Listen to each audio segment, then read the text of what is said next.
नमस्कार, मैं हूं प्रवीण गौतम। दोस्तों, असल मुद्दों पर राजनीति आई तो मोदी सरकार ने एक तरह से सरेंडर कर दिया है। परीक्षा पर चर्चा करने वाले प्रधानमंत्री ने क्या यह मान लिया है कि देश की सरकार एक भी परीक्षा ढंग से नहीं करा सकती, इसलिए परीक्षाओं पर बवाल मचा तो एक के बाद एक परीक्षाएं रद्द की जा रही हैं और संसद के सत्र की शुरुआत से पहले ही विपक्ष के सामने मोदी सरकार को झुकना पड़ा है। और यह है लोकसभा चुनाव के नतीजों का परिणाम। अब मोदी सरकार ने एक तरह से सरेंडर करते हुए क्या आदेश दिया है। जो शिक्षा मंत्री पहले कहते थे कि कोई पर्चा लीक नहीं हुआ है, कोई पेपर लीक नहीं हुआ है, विपक्ष छात्रों को बरगला रहा है, देश में अराजकता का माहौल बनाया जा रहा है, उन्हीं शिक्षा मंत्रालय ने आदेश जारी किया है कि नीट का जो एग्जाम है उसकी सीबीआई जांच के आदेश दिए गए हैं। सीबीआई जांच करेगी कि अब आखिरकार पेपर लीक किसने किया और देश भर में ये नेटवर्क कैसे फैला हुआ है। तो सरकार ने पहले गलती मानी, पहले धर्मेंद्र प्रधान ने गलती मानी कि मैंने क्लीन चिट देने में गलती कर दी। उसके बाद अब सीबीआई जांच के आदेश दिए गए हैं। यह संसद के सत्र की शुरुआत से पहले विपक्ष के सामने मोदी सरकार का झुकना है। सरकार को लगा कि सदन में इस मुद्दे पर घेरा जाएगा, तो अपने बचाव में अब यह आदेश जारी किया है कि देखिए, हमने सीबीआई को मामला जांच के लिए दे दिया है। लेकिन दोस्तों, इसके अलावा एक और खबर आई है। अब नीट पीजी की परीक्षा को रद्द कर दिया गया है। एक के बाद एक परीक्षाएं रद्द होने पर राहुल गांधी ने सरकार को घेरते हुए क्या कहा। राहुल गांधी कहते हैं अब नीट पीजी भी स्थगित। यह नरेंद्र मोदी के राज में बर्बाद हो चुकी शिक्षा व्यवस्था का एक और दुर्भाग्यपूर्ण उदाहरण है। भाजपा राज में छात्र अपना करियर बनाने के लिए पढ़ाई नहीं, अपना भविष्य बचाने के लिए सरकार से लड़ाई लड़ने को मजबूर हैं। अब ये स्पष्ट है कि हर बार चुपचाप तमाशा देखने वाले मोदी पेपर लीक रैकेट और शिक्षा माफिया के आगे पूरी तरह से बेबस हैं। नरेंद्र मोदी की असक्षम सरकार स्टूडेंट्स के भविष्य के लिए सबसे बड़ा खतरा है। हमें देश के भविष्य को उससे बचाना ही होगा। तो ये राहुल गांधी कहते हैं कि एक के बाद एक परीक्षाएं जिस तरह रद्द की जा रही हैं, तो क्या सरकार एक भी परीक्षा कराने में सक्षम नहीं है। छात्रों के भविष्य के साथ खिलवाड़ किया जा रहा है, ये राहुल गांधी आरोप लगाते हैं। दोस्तों, प्रधानमंत्री परीक्षा पर चर्चा तो आयोजित करते हैं, लेकिन जिस तरह नीट की परीक्षा से शुरुआत हुई उसके बाद एक मामले सामने आ रहे हैं। वो दिखाता है कि इवेंट तो आयोजित किए जा सकते हैं, लेकिन जो रियल इवेंट है, मतलब जो असल में परीक्षाएं होती हैं, उसके मुद्दे पर सरकार की कलई खुल गई है और पहली बार देश की राजनीति असल मुद्दों पर आती दिखाई दे रही है। दोस्तों, मीडिया और राजनीति का यह बदलाव मजबूत विपक्ष का फर्क दिखाता है कि अब की बार विपक्ष चूंकि मजबूत स्थिति में है तो सरकार की जवाबदेही तय होती दिखाई दे रही है। लेकिन दोस्तों, ये पूरा मामला इस बात को भी दिखाता है कि पूरी तरह से रोजगार के मसले पर, परीक्षाएं आयोजित कराने के मसले पर सरकार किस तरह नाकाबिल है। अब देखना यह होगा कि संसद सत्र में इस मुद्दे पर कितना हंगामा होता है। नीट पीजी की परीक्षा रद्द होने पर रवीश कुमार क्या कहते हैं। रवीश कुमार कहते हैं कि प्रधानमंत्री चाहें तो नीट पीजी की परीक्षा रद्द होने के बाद इसके अभ्यर्थियों के साथ परीक्षा पर चर्चा कर सकते हैं। इसी बहाने कुछ 10-20 करोड़ खर्च भी हो जाएगा। गोदी मीडिया और आईटी सेल चाहे तो कहीं भी एंटी मुस्लिम मुद्दा ले आए ताकि बच्चों के मम्मी डैडी एंटी मुस्लिम नफरत में डूबकर हिंदू सुख प्राप्त कर सके। बाकी इस सत्यानाश पर कहने के लिए क्या ही बचा है। इस देश को चोरी और धांधली से डॉक्टर बनाने की फैक्ट्री में बदल दिया गया है।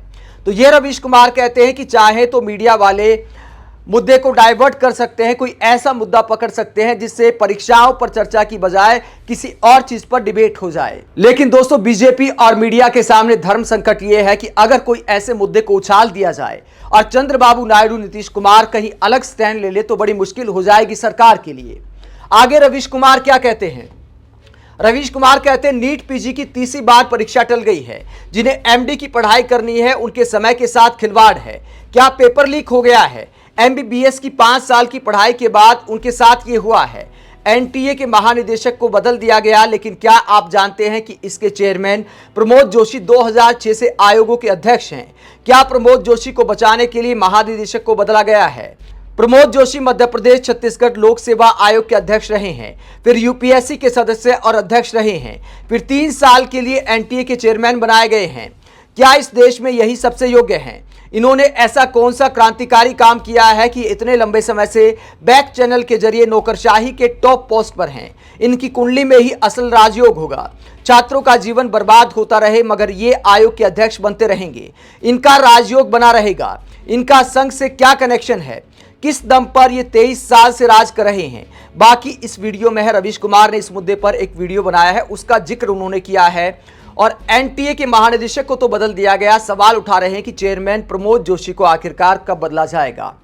आरएसएस से कनेक्शन पर रवीश कुमार सवाल उठा रहे हैं। राहुल गांधी ने भी प्रेस कॉन्फ्रेंस में यह मुद्दा उठाया था कि तमाम जो देश के शैक्षणिक संस्थान है उस पर आरएसएस विचारधारा के लोगों को बिठाया जा रहा है और जब तक ये नहीं बदलेगा देश में हालात नहीं बदलेंगे। जो हिंदुस्तान के स्टूडेंट्स हैं, मैं जानता हूं कि आप इन एग्जाम्स के लिए महीनों सालों काम करते हो। ये आपका फ्यूचर है और आपके फ्यूचर से खिलवाड़ किया जा रहा है। मध्य प्रदेश में व्यापम हुआ और अब उस व्यापम को नरेंद्र मोदी जी और उनकी सरकार पूरे देश में फैलाने का काम कर रही है। मैं इंस्टीट्यूशनल कैप्चर की बात करता हूं, मीडिया की बात करी, अलग अलग हिंदुस्तान के जो संस्थाएं हैं उनकी बात की। यही एजुकेशन इंस्टीट्यूशंस में हो रहा है। पेपर लीक का कारण है कि सारे के सारे वाइस चांसलर्स, एजुकेशन सिस्टम को बीजेपी के लोगों ने, उनके पेरेंट ऑर्गेनाइजेशन ने कैप्चर कर रखा है।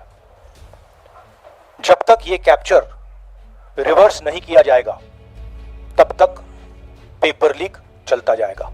इस कैप्चर को फैसिलिटेट नरेंद्र मोदी जी ने किया है और ये एक एंटी नेशनल एक्टिविटी है क्योंकि ये देश का भविष्य है और इससे हिंदुस्तान के युवाओं को, स्टूडेंट्स को जबरदस्त चोट पड़ती है। तो राहुल गांधी आरोप लगाते हैं कि पीएम नरेंद्र मोदी ने देश के शैक्षणिक संस्थानों में उच्च पदों पर आरएसएस विचारधारा के लोगों को बिठा दिया है, इसीलिए शैक्षणिक संस्थान और भर्तियों का ऐसा हाल हो रहा है। संसद के सत्र की शुरुआत से पहले सरकार फिलहाल पूरी तरह से बैकफुट पर नजर आ रही है। भले सरकार ने नीट की परीक्षा को लेकर सीबीआई जांच के आदेश दे दिए हैं, लेकिन विपक्ष के तेवर देखकर लगता है कि सरकार इस मुद्दे पर संसद में घिरने वाली है। और दोस्तों, राजनीति में यह बदलाव काफी अच्छा लग रहा है। अगर पिछले 5 साल की तुलना करें तो मीडिया ने भी काफी दिन बाद किसी मुद्दे को लगातार उठाया है और यह गठबंधन सरकार का फर्क साफ दिखाई देता है। आप इस पूरे मुद्दे पर क्या सोचते हैं? क्या इस पूरी उठापटक में, हाबड़ ताबड़ में जो फैसले लिए जा रहे हैं उसके बाद क्या सिस्टम सुधर जाएगा? क्या पेपर लीक को लेकर जो कानून आया है जिसमें 10 साल की सजा और 1 करोड़ रुपए का प्रावधान है जुर्माने का, उसके बाद सिस्टम बदल पाएगा? कमेंट बॉक्स में अपनी राय जरूर दें। अगर आप हमारी पत्रकारिता को पसंद करते हैं तो थैंक्स के ऑप्शन के जरिए आर्थिक सहयोग भी दे सकते हैं। इसके अलावा वीडियो को लाइक करें, चैनल को सब्सक्राइब करें। नमस्कार।